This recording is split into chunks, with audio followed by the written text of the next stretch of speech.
Türkçe, en güzel dünyam.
الديك بيصحى بكير ويغني كوكو كوكو، صوته حلو كتير كتير لما بينده كوكو كوكو. الديك صاحي من بكير ويغني كوكو كوكو، صوته حلو كتير كتير لما بينده كوكو كوكو.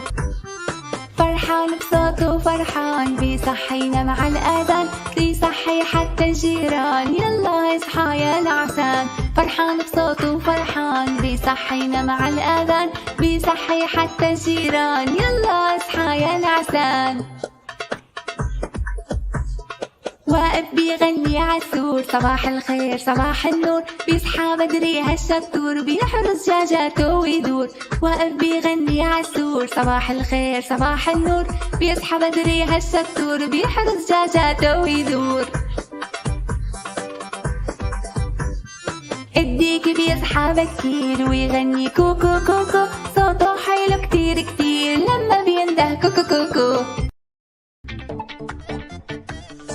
يلا سوا كلنا نغني للفواكه يا عيوني، يلا يلا سوا كلنا نغني للفواكه يا عيوني. يلا أنا برتقالة محلاني كل مكان بتلقاني، أنا الموز لوني أصفر طعمي زاكي مثل السكر.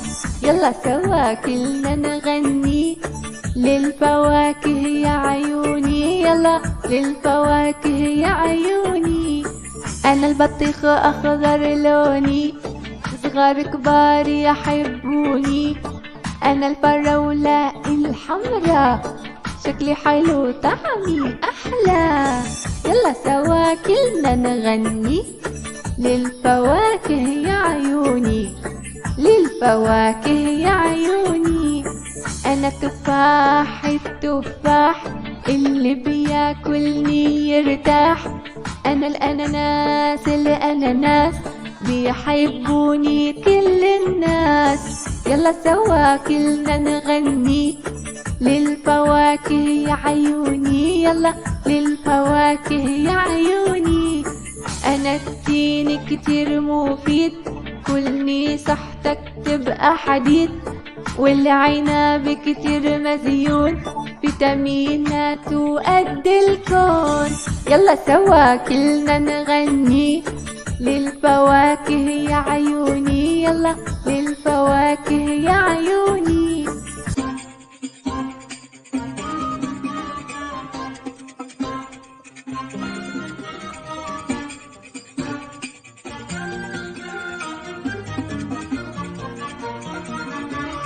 غسل وشك يا قمر بالصابوني والحجر. وينك يا قمر؟ عم غسل وشي. مشط شعرك يا قمر والمشط الحيل مكسر. وينك يا قمر؟ عم مشط شعري. طل القمر والقمر قنديل كبير، معلق بالشجر والشجر عالي عالي كتير. يا قمر ضوي يا قمر ضوي، عالدنيا ضوي عالدنيا ضوي. بدي منك يا قمر تكرش عغصون الشجر وتنزل عالدبكة، انزل عالدبكة. غسل وشك يا قمر بالصابوني والحجر.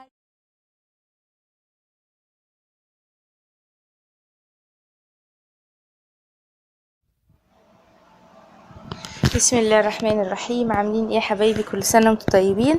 النهاردة ان شاء الله نعمل مفاجأة بقى، حاجة حلوة خالص اول مرة نعملها في القناة. نعمل تريليتشي. طبعا ايه هي تريليتشي؟ انا اعرفه ان هي وصفة تركية، كيكة الحليب بالكراميل. اول حاجة نجيب بيضتين، لا الاول نجيب كريم جانتيه. نجيب الكريم جانتيه، نجيب طن كريم جانتيه عادي من الخام، ونحط عليه نص كوباية لبن ونضربه. مش عارفة ليه الفيديو دايما بيسرع مني. المهم، ونجيب بيضتين ونفصل الصفار عن البياض، ونحط البياض في بولة لوحده والصفار لوحده. نخلي الصفار لوحده على طول، يعني الناس الصفرة دايما تتحط على جنب. ونحط على البياض معلقة ونص سكر، ونحط على الصفار كيس فانيليا. ونفضل بقى نضرب في البياض لحد ما يبله صاحي، لحد ما يتحول من السائل اللي هو دم لحد ما يبقى فوم. نفضل نضرب بقى، نضرب كله ضرب الشتيمة. نفضل نضرب فيه لحد ما يبقى فوم. وايه، تيجي تشيل كده المضرب يعمل زي المنقار. لو قلبت البولة مش هيقع منك بياض البيض. طب هي احنا ليه بنعمل الكيكة دي كيكة اسفنجية؟ طب انتي ليه ما عملتيش كيكة عادية؟ والله هي الوصفة كده، انا جايباها من بيتنا، هي الوصفة كده. هو الفيديو طويل مخبيش عليكم يعني، لان انا قعدت اعمل اضرب يعني كتير، فانا هجريها بقى الحته دي شويه. المهم نخلصه ونضرب الصفار برضو. البياض تقريبا اخد ضرب حوالي 5 دقايق او 6 دقايق، والصفار برضو كده. نفضل نضرب فيه. بعدها بقى بننقل الصفار على البياض، وبنقلب بالسباتولا. بس بنقلب ازاي بقى؟ بنقلب كده من تحت لفوق، مش بنخلط، مش بنعجن، مش بنربها زي الكيكه العاديه. وطبعا الكيكه الاسفنجيه او الاسبونج ما بيتحطلهاش لبن، علشان بنحط لها لبن بعد ما بتطلع من الفرن. نجيب هنا بقى الدقيق، نجيب بولة تالتة نحط فيها الدقيق وبيكنج باودر ورشة ملح ونخلطهم مع بعض. مش هنحطهم كلهم مرة واحدة. ليه بقى؟ لان الدقيق بيختلف من نوع دقيق لنوع دقيق، ولان برضو المقادير بتختلف من بيض لبيض، من نوع دقيق لنوع دقيق. فهنحط معلقة. انا جبت هنا الطواجن، مش عارفه ايه اللي حصل، قلت اما اسبق بخطوه يعني واعمل بالطواجن، وبعدين ايه ادهن الطواجن سمنه وبعد كده او زبده الموجود. وبعدين اخد بقى من بولة الدقيق معلقة على خليط بياض البيض اللي بقى زي الفوم والصفار، واقلب برضو من تحت لفوق، مش بخلطه جامد. وبرضو بحط تاني، هما اخدوا حوالي كوباية دقيق، هو المقدار صغير يا دوبك على قد الاربع طواجن، هو هيعمل 3 طواجن بس طبعا هينفش، يعني المنظر اللي احنا هنشوفه الصغير ده هتنفش. ليه؟ لان احنا مخلين البياض البيض بقى فوم، فهو ده اللي بيخليها تنفش اكتر من البيكنج باودر، وهي عشان كده تسمى كيكة اسفنجية. المهم بنخلط وخلطنا خلاص، بنحط بقى في الطواجن. بعد كده بندخل النور قاطع طبعا، لان انا ما بيحلاليش اعمل الوصفات الا لو النور قاطع. وبعدين بقى ايه، ندخلها على الفرن. قعدت في الفرن من الساعة 5:15 للساعة 5:30 و5، يعني ممكن نقول 20 دقيقة على نار 180، على نار متوسطة 180. هنا بقى نعمل الكراميل.